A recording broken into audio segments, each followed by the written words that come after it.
Equilibrios químicos ácido-base, equilibrios en sistemas acuosos. Bien, en esta clase lo que vamos a tratar de proponerles es hacer una introducción y un desarrollo teórico del tema, continuado con algunas cuestiones elementales para el cálculo, para la resolución de problemas numéricos y algunas propuestas experimentales para que ustedes puedan llegar a realizar en su casa como un supletorio de lo que sería la práctica laboratorio. Para seguir este video conviene tener algunas cosas a mano. La presentación de diapositivas sobre la que se basa, que la pueden descargar de la plataforma. Conviene tener la tabla periódica, para todas las clases de química es algo que conviene tener a mano. El apéndice, si está impreso mejor, si tienen una edición vieja necesitamos fundamentalmente la tabla de la página 384 y si tienen la edición nueva que se descarga de la plataforma, la página 387. Paciencia para con el docente que no está muy acostumbrado a realizar este tipo de videos. Bueno, es un buen momento para poner pausa, ir a buscar las cosas y retomar en unos instantes. Bueno, los conceptos de ácido y de base fueron mutando a lo largo de la historia, desde la antigüedad hasta la edad contemporánea. No se trata solamente que los nombres de los ácidos cambiaron o de las bases, o sea, no pasa solamente porque el ácido sulfúrico antiguamente se lo conocía como espíritu de vitriolo. El concepto mismo de ácido es lo que va mutando. Varios químicos modernos contribuyeron al entendimiento con algunas definiciones empíricas. Estas definiciones eran listas de cosas que podían hacer los ácidos, por ejemplo, disolver el carbonato de calcio, virar el tornasol. Y digo químicos porque son en esta edad la química todavía no está desarrollada como ciencia, es un momento intermedio entre la alquimia y la química. La química arranca con Lavoisier. Bueno, Lavoisier está un poco en la encrucijada porque si bien es moderno, es el primer químico, digamos, y su muerte, que es justo con la Revolución Francesa, marca no su muerte, sino la Revolución Francesa y arranca el inicio de la edad contemporánea. Seguido de Lavoisier, que es, digamos que hace una definición de ácido que no muy feliz, le siguen algunos químicos contemporáneos que lo corrigen, y recién a partir de 1884 se cuenta con una teoría consistente. Esta teoría se la debemos a Reynolds. Es la teoría que actualmente utilizamos para explicar la conducción en electrolitos, o sea, es la teoría que explica fundamentalmente busca explicar por qué hay conducción eléctrica cuando mezclamos, por ejemplo, dos sustancias moleculares, como por ejemplo el cloruro de hidrógeno y el agua. Y también es la que explica por qué conduce la corriente eléctrica una solución de cloruro de sodio, que antiguamente había un montón de otras teorías, pero que ninguna era satisfactoria. Bien, electrolitos perfectos. Carácter básico del amoníaco, o por qué conduce el amoníaco, o el carácter básico del carbonato, son fallas en esta teoría, y es por eso que es necesario que después siguieron evolucionando. O sea, para explicar los equilibrios en fase acuosa es una teoría bastante incompleta, si bien es una teoría bastante robusta. Bueno, otras teorías se han ido sumando a lo largo del tiempo. En 1923, Bronsted y Lowry, en forma simultánea, cada uno a distintos países, logran llegar a la misma teoría, y es una teoría que generaliza todos los sistemas acuosos. O sea, no solamente a los sistemas acuosos, sino que también a los solventes próticos. Y cuando me refiero a solventes próticos me refiero a solventes que contengan hidrógeno que pueda llegar a ionizarse. Eso es la definición de solvente prótico. En el mismo año, Lewis hace una generalización de la teoría ácido-base para todos los sistemas no acuosos. Y décadas más tarde, Yusanovich hace una teoría ácido-base que es para todas las reacciones conocidas, o sea, incluido lo que nosotros después, más adelante, vamos a ver como reacciones redox. ¿Qué pasa? Actualmente estas teorías conviven con otras, digamos, hay una gran cantidad, o sea, más allá de la teoría de Yusanovich, hay gente que ha retrotraído para atrás en la teoría de Lewis y avanzó por otro camino. Y bueno, y sin embargo todas estas teorías conviven, ¿sí? En la actualidad, desde la de Arrhenius hasta la de Pearson. Todas estas teorías conviven, entonces ¿qué es importante? Es importante explicitar el marco teórico al que hacemos referencia. Por eso muchas veces van a escuchar hablar a los docentes, estoy hablando de un ácido de Lewis, estoy hablando de un ácido de Bronsted, estoy hablando de un ácido de Arrhenius. Son distintas definiciones de ácido a las cuales se hacen referencia, y si bien, digamos, tenemos todos esos marcos teóricos, es importante explicitarlo porque justamente para evitar equivocaciones. Nosotros nos vamos a centrar básicamente en una de esas teorías, que es la teoría de Bronsted y Lowry. ¿Por qué? Porque es la más práctica para analizar los equilibrios ácido-base en sistemas acuosos. Acuérdense, este era Bronsted y ese era Lowry. Bien, ¿en qué consiste la teoría de estos dos muchachos? Bien, define ácido como una especie que puede donar un catión hidrógeno. Al mismo tiempo, cuando un ácido pierde un catión hidrógeno, forma su base conjugada. Define a la base como una especie que puede aceptar un catión hidrógeno, y al mismo tiempo, cuando una base gana un catión hidrógeno, forma su ácido conjugado. En términos genéricos, una reacción ácido-base de Bronsted y Lowry puede escribirse como sigue. Tenemos un ácido que está en un solvente, una base que está en el solvente, estos reaccionan para dar la base conjugada del ácido y el ácido conjugado de la base.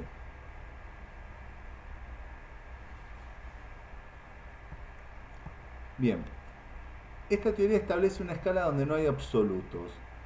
En otras teorías sí había cuestiones absolutas. A partir de Bronsted y Lowry ya no hay más absolutos. O sea, los ácidos son ácidos en tanto enfrentan una sustancia que se pueden comportar como base. Ese nivel de referencia generalmente es el solvente. En nuestros casos, en todos los casos que vamos a estudiar, generalmente ese solvente va a ser agua. El agua actúa reaccionando químicamente con los ácidos y con alguna de las bases. Bien, cuando decimos que el agua reacciona, significa que el agua tiene un comportamiento ácido-base, no es solamente un telón de fondo donde las cosas suceden, sino que es un reactivo que está dando vuelta. Bueno, tenemos acá el agua, la fórmula condensada, y tenemos la estructura de Lewis del agua. ¿Qué pasa? El agua puede actuar tanto como ácido, o sea, puede ceder un catión hidrógeno, o puede actuar como base. ¿Qué significa? Puede aceptar un catión hidrógeno. Cuando el agua actúa como ácido, o sea, cede un catión hidrógeno, genera la base conjugada. ¿Cuál es la base conjugada? La base conjugada del agua es el anión hidróxido, que es esta especie que ustedes ven acá. Y esta especie, fíjense, tiene un hidrógeno menos, pero a su vez tiene una carga negativa. O sea, perdió un catión hidrógeno. A su vez, cuando el agua actúa como base, o sea, cuando acepta un catión hidrógeno, genera su ácido conjugado, que es el catión oxonio, que es este que está acá. Fíjense que tiene un hidrógeno más, pero a su vez tiene una carga positiva más. ¿Sí? Acá tienen las estructuras de Lewis de estas tres especies. Bien, el agua actuando como ácido frente a especies más básicas que ella. Cuando el agua reacciona frente a una base débil, como por ejemplo el carbonato, tiene una reacción reversible donde se forma la base conjugada del agua y el ácido conjugado de la base. Si lo queremos ver más en detalle con las estructuras de Lewis, vemos que el agua cede un catión hidrógeno al carbonato para dar anión hidróxido y el hidrógeno carbonato. A su vez, cuando el agua reacciona con bases fuertes, reacciona en forma irreversible, dando su base conjugada de hidróxido. Y este es un caso muy particular donde tenemos, vamos a explicarlo un poquito más en detalle, tenemos el agua y la base que tenemos acá es el anión óxido, ¿sí? Fíjense que cuando el agua transfiere un catión hidrógeno al anión óxido, termina formando dos aniones hidróxido. O sea, podríamos simplificar esta ecuación de esta manera y nos quedaría un poquitito más prolija. Bien, comportamiento básico del agua. O sea, agua actuando como base frente a especies más ácidas que ella. Bien, tenemos el agua, por ejemplo, actuando con el ácido, con el fluoruro de hidrógeno, da catión oxonio y anión fluoruro, Si lo vemos más en detalle, ahí tenemos las estructuras de Lewis. El fluoruro de hidrógeno cede o transfiere un catión hidrógeno al agua para formar el catión oxonio y el anión fluoruro. El agua actuando como base frente a un ácido fuerte, como por ejemplo el cloruro de hidrógeno, vamos a ver que tenemos el agua frente al cloruro de hidrógeno. El cloruro de hidrógeno va a ceder un catión hidrógeno al agua y esta reacción es irreversible, ¿sí? Y se va a formar catión oxonio y anión cloruro. Bien, el agua puede actuar tanto como ácido y como base, dependiendo a qué especie se enfrenta. Entonces, ¿qué es el agua? El agua a estas especies se las denominan anfóteros o anfolitos. El agua no es el único anfólito, otras especies pueden tener este comportamiento. O sea, el ácido acético, por ejemplo, puede tener este comportamiento y el amoníaco incluso puede tener este mismo comportamiento, y son solventes que, digamos, tienen esta capacidad de ser anfolitos. Bien, a su vez el agua puede reaccionar con ella misma, es una reacción reversible con una constante baja de 10 a la menos 14, a esta constante se la denomina KW o constante de autoionización del agua. Ese valor de constante es a 25 grados Celsius. Vamos a describir un poquito esta reacción. Tenemos que una molécula de agua está actuando como base, mientras que esta está actuando como ácido. Esta le cede un catión hidrógeno a esta, y esta que está actuando como base forma su ácido conjugado, y esta que está actuando como ácido genera la base conjugada. Esta reacción se la conoce como la autoionización del agua, y esto ocurre en todos los medios donde haya agua líquida. ¿Sí? Es importante tener presente esto porque este equilibrio ocurre siempre que yo tenga agua líquida. No depende de que yo le agregue algo para que el agua tenga esta reacción de autoionización. ¿Se puede cuantificar la acidez? Sí, la acidez se puede cuantificar. Para cuantificar la acidez de un sistema acuoso, contamos con las funciones pH y pOH. ¿Qué es la función P? La función P es la función menos logaritmo, ¿sí? pH es el menos logaritmo de la concentración de catión hidrógeno o catión oxonio, si se quiere. Y pOH es el menos logaritmo de la concentración del anión hidróxido. La constante de autoionización del agua es igual a la concentración de oxonio por la concentración de anión hidróxido. Y acá deberíamos haberle puesto en el equilibrio. Lo que pasa es que esta reacción es tan rápida que generalmente las reacciones estas alcanzan el equilibrio en forma cuasi instantánea. Bien, si vemos, podemos aplicar el menos logaritmo a esta expresión y nos va a quedar que el menos logaritmo de la constante de autoionización va a ser igual al menos logaritmo de la concentración de catión oxonio menos el logaritmo de la concentración del anión hidróxido. Si trabajamos un poquito eso, vamos a ver que tenemos, ponemos el valor de la KW a 25 grados Celsius, nos va a quedar el menos logaritmo de 10 a la menos 14. Y el menos logaritmo de la concentración de catión hidrógeno y el menos logaritmo de la concentración de anión hidróxido son el pH y el pOH. Entonces, nos queda que 14, o sea, el menos logaritmo de 10 a la menos 14 es igual a pH más pOH. Esto es a 25 grados, conviene recordarlo, ¿sí? Bien. ¿Cómo hacemos para hacer el cálculo del pH en sistemas acuosos? Bueno, ¿el agua sola tiene pH? Bueno, vamos a recordar un poquito. Teníamos que a 25 grados Celsius el agua estaba en el equilibrio de autoionización, dando tanto catión oxonio como anión hidróxido. Fíjense que si uno saca un poquito las cuentas va a dar que aproximadamente se disocian 2 moléculas de agua por cada 1000 millones de moléculas de agua que hay dando vuelta en el medio. O sea, fíjense que el grado de avance de esta reacción es muy bajo.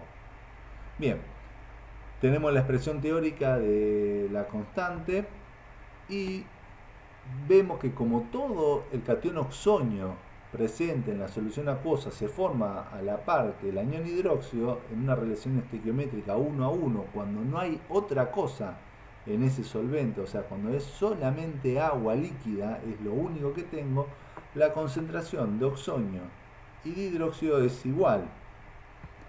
Por lo tanto, yo puedo expresar la constante de autoionización como la concentración de catión oxonio al cuadrado. Si despejo eso, me va a dar que el pH, que la concentración esta de catión oxonio es igual a 10 a la menos 7 molar, por lo tanto el pH va a ser 7. Este pH 7 es el pH de neutralidad y hay que recordar que esto ocurre a 25 grados Celsius. Si queremos gráficamente, podemos tener esta ecuación. Lo que podemos hacer es hacer una pequeña transformada, expresarlo de esta manera, o sea, una variable es igual a una constante sobre otra variable, o sea, ¿y qué vamos a tener? Vamos a tener la función hiperbólica. Bien, cuando tenemos esta función, ¿qué tenemos? El medio neutro es cuando tenemos que la concentración de ambas especies es 10 a la menos 7 molar. Ahora, ¿qué pasa cuando la concentración de hidróxido es mayor que la de oxonio? Bien, ahí lo que tenemos es un medio básico. ¿Y qué pasa cuando tenemos concentración de anión hidróxido menor a la concentración de catión hidrógeno? Ahí tenemos un medio ácido. Bien, ¿cómo hacemos el cálculo de pH para estas soluciones ácidas?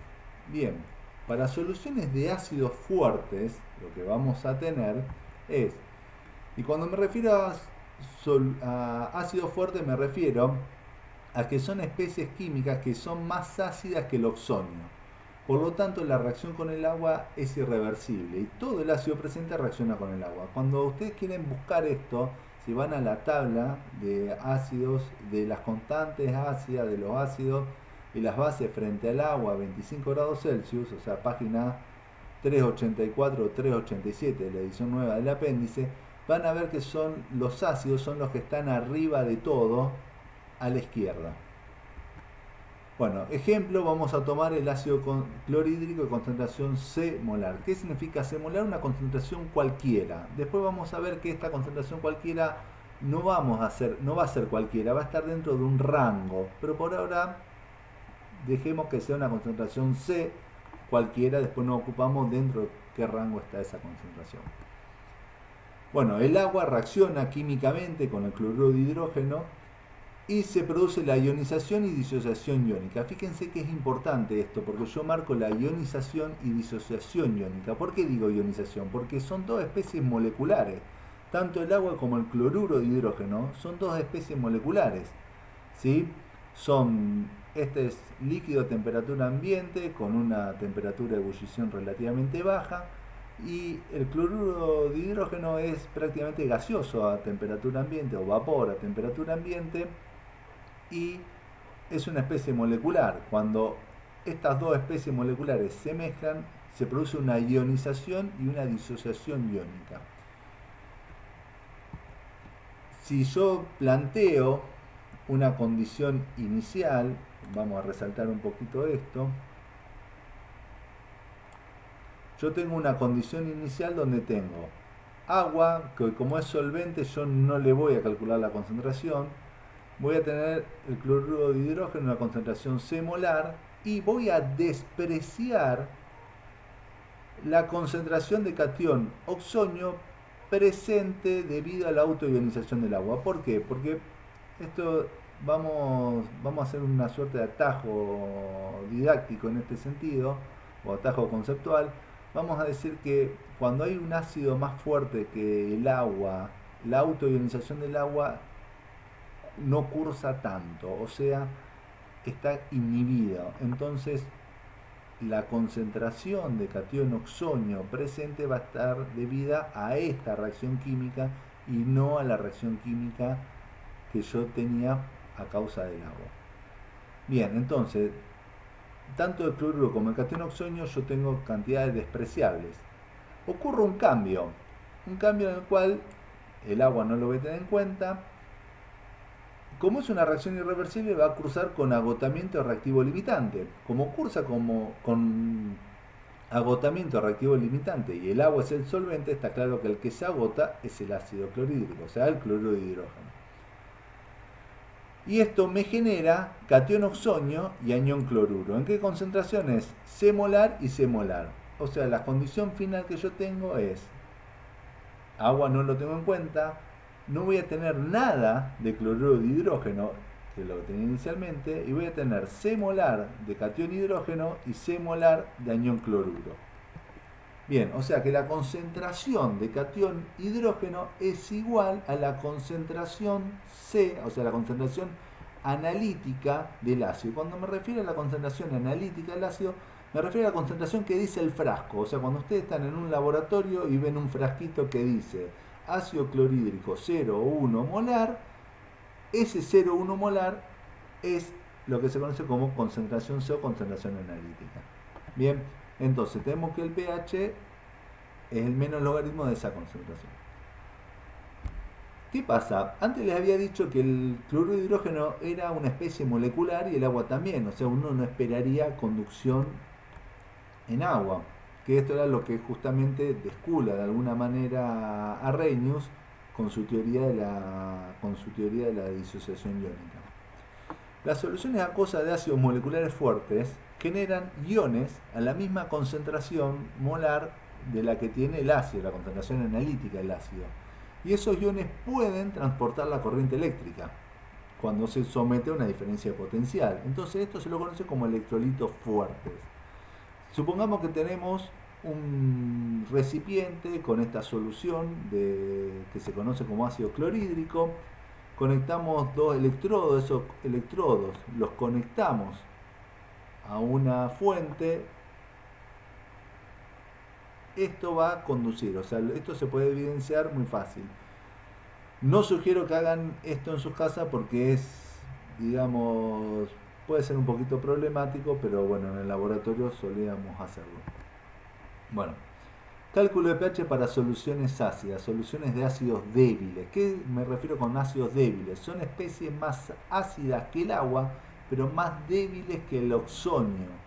Por lo tanto, la reacción con el agua es reversible y solo una fracción del ácido presente se reacciona con el agua.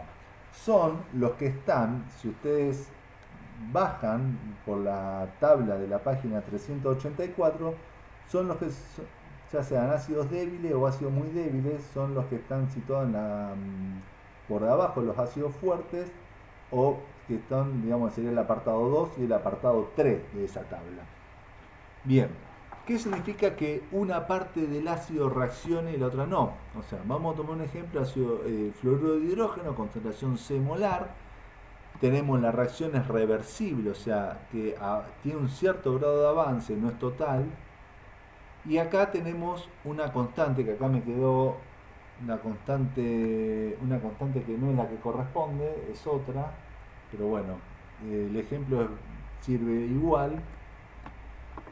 Tenemos que inicialmente tenemos el agua es el solvente, no vamos a tomar el caso, tenemos la concentración C molar de fluoruro de hidrógeno y vamos de vuelta a despreciar el aporte proveniente del agua y vamos a asumir que no había fluoruro inicialmente en el agua. Vamos a tener un cambio y acá el cambio es un indeterminado, ¿sí? Entonces ese indeterminado lo vamos a llamar X. Está claro que por la relación estequiométrica que tiene esta reacción química, cada vez que se consuma una molécula de fluoruro de hidrógeno o un mol de molécula de fluoruro de hidrógeno, se va a formar un catión oxonio o un mol de catión oxonio respectivamente, y lo mismo ocurre con el anión fluoruro.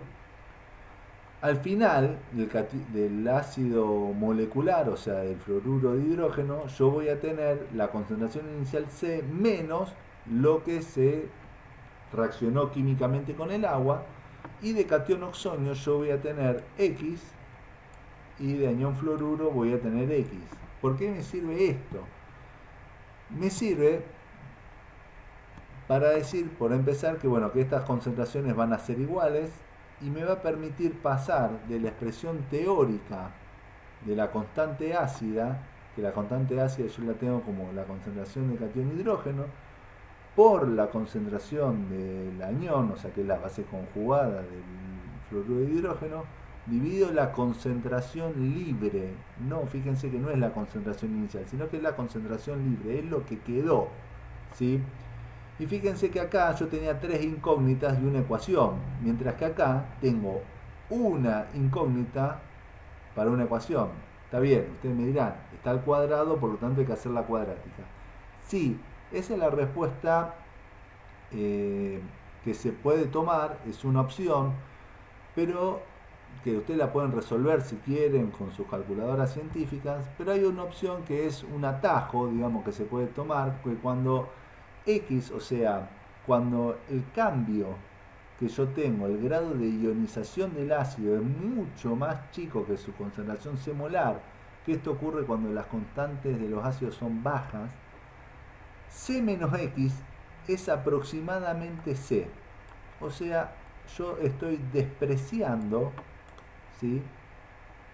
Vamos,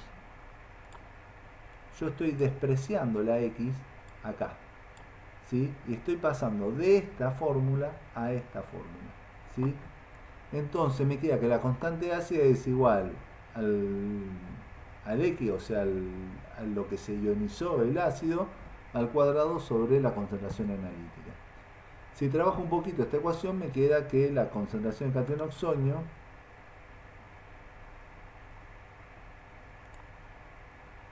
es igual a la raíz cuadrada de la constante ácida por la concentración analítica. Acuérdense que la concentración analítica es la concentración del frasco, o sea, si tengo en el laboratorio un frasco que no va a poder ser de vidrio, sino un frasco de plástico, que dice ácido fluorhídrico 0,1 molar, ese 0,1 molar se refiere a esta concentración C.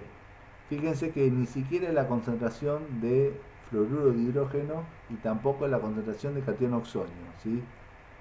Por eso hablamos que es la concentración que dice el frasco.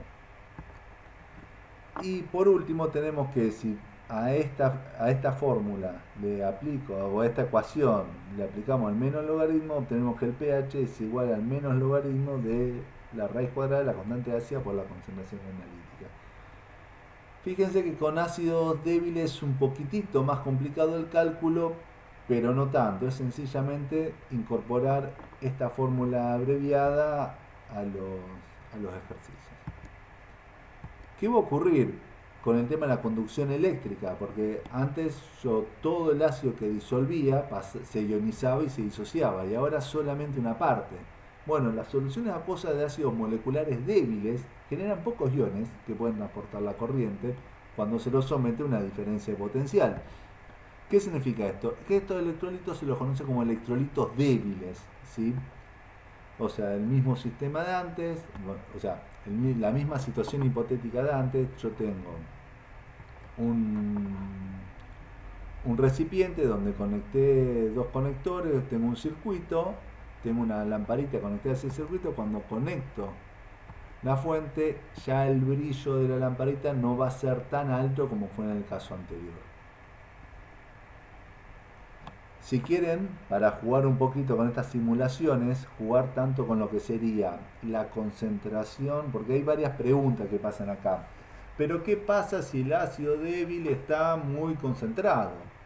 La concentración de iones va a ser más elevada. ¿Y qué pasa si el ácido fuerte está muy diluido? La concentración de iones va a ser baja. Bien, para ese tipo de juego yo les estoy dejando acá un simulador que lo pueden seguir, digamos es para jugar, tiene varias opciones y pueden jugar un poco con la cuestión de la fuerza del ácido, o sea, si el ácido es fuerte o el ácido es débil, ver el pH, ver la conducción y ver la concentración de las especies solubles en solución. Y también permite jugar, digamos, permite jugar con bastantes cosas, algo que se los recomiendo porque es bastante didáctico